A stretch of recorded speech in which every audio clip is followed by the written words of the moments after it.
We will call the Plan Commission meeting to order. No longer Stewart's pasture, Everybody have a chance to take a look at the minutes. so everything grew up. Move to approve. Second. We have a motion and a second to approve. Any discussion? All those in favor? Aye. Opposed? Motion's approved. Certificate of compliance for under one roof operation help in Hudson Backpack Program at 1830 Hanley Road, St. Croix Outreach Alliance LLC.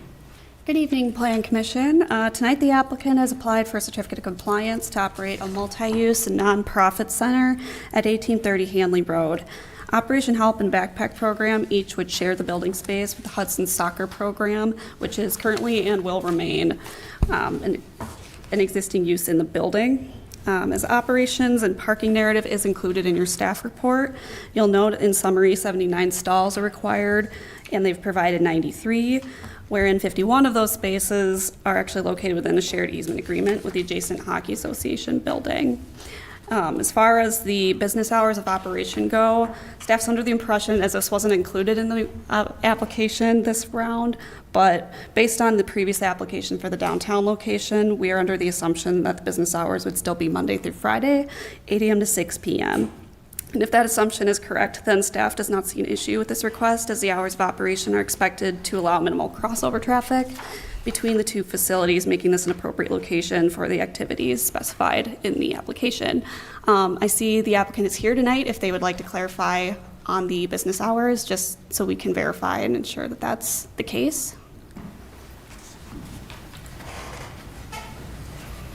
Good evening, everybody. Studio EA Brian Hines. Chris is with me from the Hudson Area Backpack Program, and yes, those hours of operation are accurate. So Good deal. I'm going to be happy to answer any other questions you have. Any other questions for the applicant? Otherwise, staff does recommend approval for this application of a certificate of compliance for a multi-use. Move to approve? And I'll second with city stipulations. All right, we got a motion and a second to approve. Brian, I do have just one question. I noticed in the narrative it talked about the parking, no parking conflict with the ice arena. Correct? And why would that even come up? Is that would be your lot, wouldn't it? There's been a longstanding agreement between that lot and the Hudson Hockey to share parking that's adjacent to the hockey building. Okay, so it's just a continued agreement? Yeah. Okay, that's it. That's all I got. All right, anybody else? All those in favor? Aye. Opposed? Motion's approved. Excellent. Thank you. Thanks, Thank Brian. you. Thank you. Concept and final development plans of a building addition for Reliance Electric Motors at 1621 Livingston Road, Duran Builders Services. So in front of you, you'll find concept and final development plans for an expansion of the Reliance Electric Motors building. It includes a 3,825 square foot addition for warehouse storage capacity expansion. The plans also include a garage, overhead door, and apron install for the addition, and no additional parking is included in this application beyond the 6 existing stalls on site. Staff recommends approval of these development plans with the basic conditions that are listed in your staff reports. I'll move for approval, and I actually think that's an improvement to the lot. It's cleaning that up a little bit by the addition and the cement aprons and things like that you're putting in, and we welcome that, and we hope that serves you well. So Second. I move for approval with city stipulations. All right, we got a motion and a second. Discussion? All those in favor? Aye. Opposed? Motion's approved. Updated certified survey map for Festival Foods at 1616 Crestview Drive, Crestview Holdings LLC.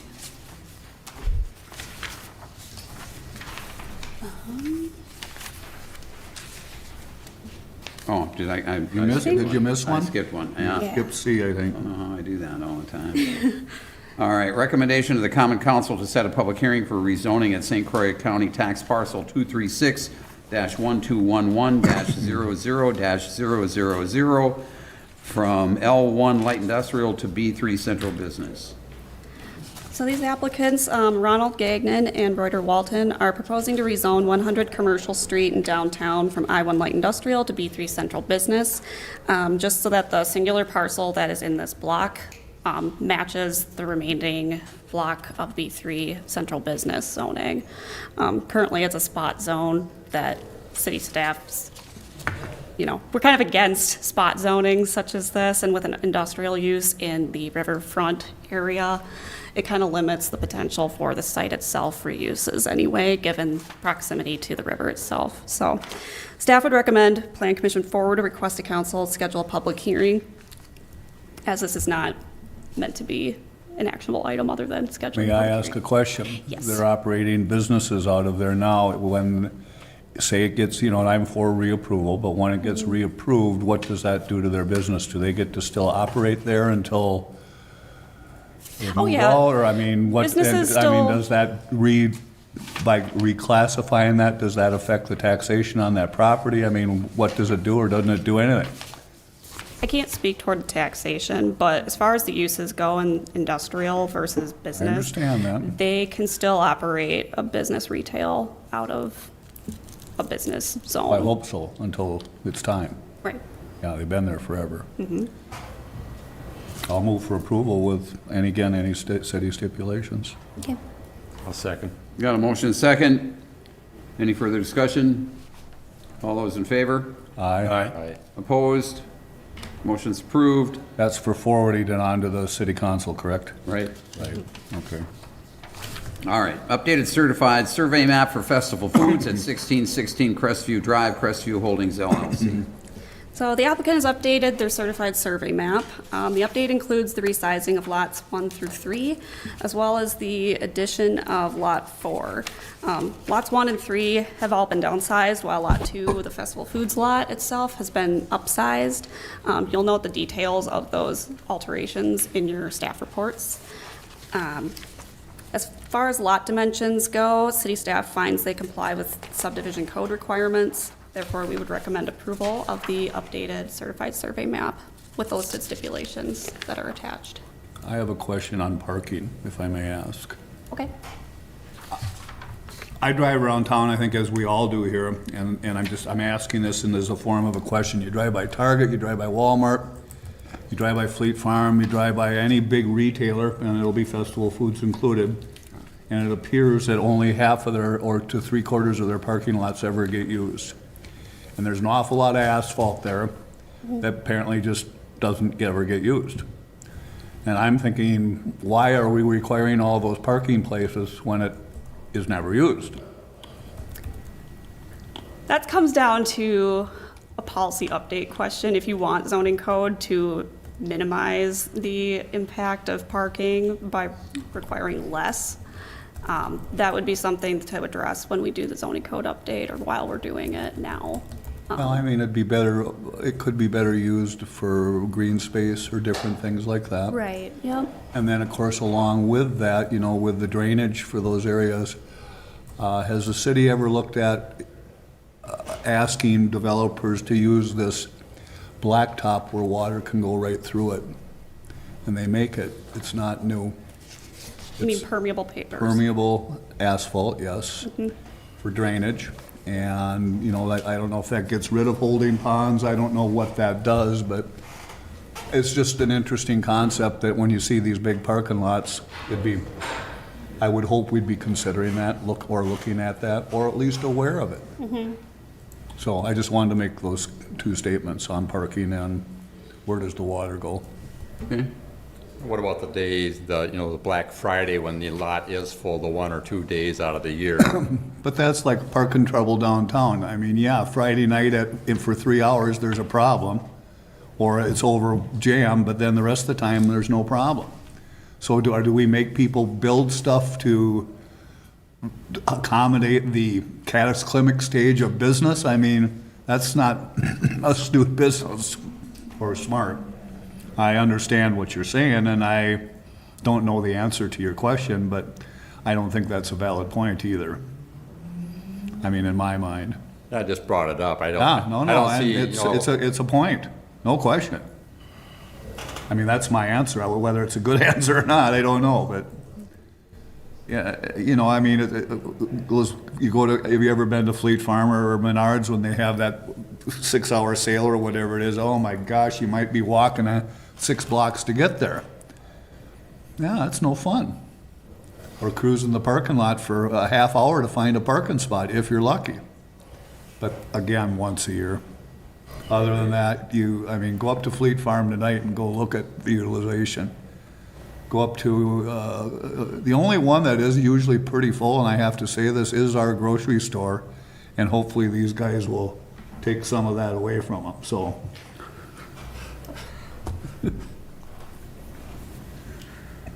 Anyway, I will move for approval, or to do whatever, approval of certified survey maps with any city conditions or stipulations, please. Okay.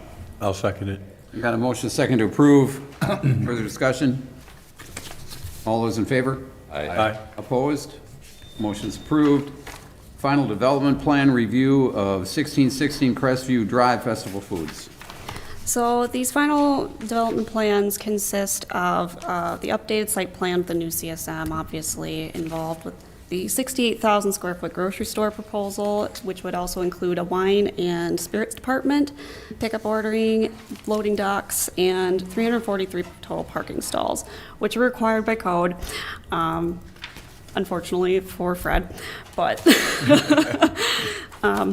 be that as it may, we did have some discussions with the developers about shared access drives for all the neighboring adjacent lots that are accompanied with this development, lots 1, 3, and 4. Those are to come later on, as we've discussed, upon when those developments occur. Aside from all that, though, after staff review, we found the plans to be substantially compliant with our ordinances, and so we would recommend approval with the conditions in the report. I have a question on this one. Yes. Does the city or the state ever plan to put in an exit ramp there by Crestview? Which would be right in front of their store? Coming off the freeway? Yeah. The state has repeatedly said absolutely not. Okay, now you answered my question, thank you. We have sought it out, though. We've asked for it. We've asked for it. Well, I know that, I knew that there was, Just be there. I knew there was conflicting thoughts on that thing, and that's why I thought I had to They've bring made it it up. clear every time we ask for it that if we keep asking for it, they'll close the entrance ramp on the other side of the Nice guys, Yeah. okay. Well, no, I hope you see why I asked it in this case, because if it were to Yeah. come, that would affect everything on their property. Right. So I thought if we knew that going into this, shame on us for not Right. considering that. But if it's a no, then let it go, Right. okay? Was there a motion? I'm not moving for on this one. I'll move to approve. I'll second. Motion second to approve. Further discussion? All those in favor? Aye. Opposed? Motion's approved. Downtown Design Review Certificate application for Bella Blue Salon at 155 Second Street, Suite 6, CD Products, Inc. The applicant, on behalf of this business owner, has applied to install a 9 square foot projecting sign at the aforementioned property. The sign would project no more than 4 feet out of the wall and would be non-illuminated. As staff finds it to be compliant with our sign code and our 118 statute requirements and downtown overlay guidelines, we would recommend approval. So move. Second. Got a motion second to approve. Discussion? All those in favor? Aye. Opposed? Motion's approved. Downtown Design Review Certificate application for Graydon Home at 407 Second Street, Jessica Anderson. Now, this one's a little more fun than just signage. They're actually including some window boxes and a front door entry, design inclusion to the facade itself. So the doorway entry would include a 32 square foot sign above the entryway. And then there'd also be some window vinyl signs as well. But overall, the window treatments and door entry would be a black color, which is an earthen tone, so we would consider this to meet our downtown guideline requirements. Move to approve. Second. We have a motion second to approve. Any discussion? You know why there's 3 businesses with the same address? You have Sub House, you have the pizza place, and you have this place, all are 407 Second Street. They have individual units themselves within it. It's just every time we get these applications, they never put those suite numbers or business suite numbers on them, so we just kind of Right. put them down as the general number. All right. Good question, though. Anybody else? No, sir. All those in favor? Aye. Opposed? Motion's approved. I don't have anything. Anybody? Move to adjourn? Second? Motion second to adjourn. All those in favor? Aye. Opposed? Motion's approved. We stand adjourned. Thanks, everybody.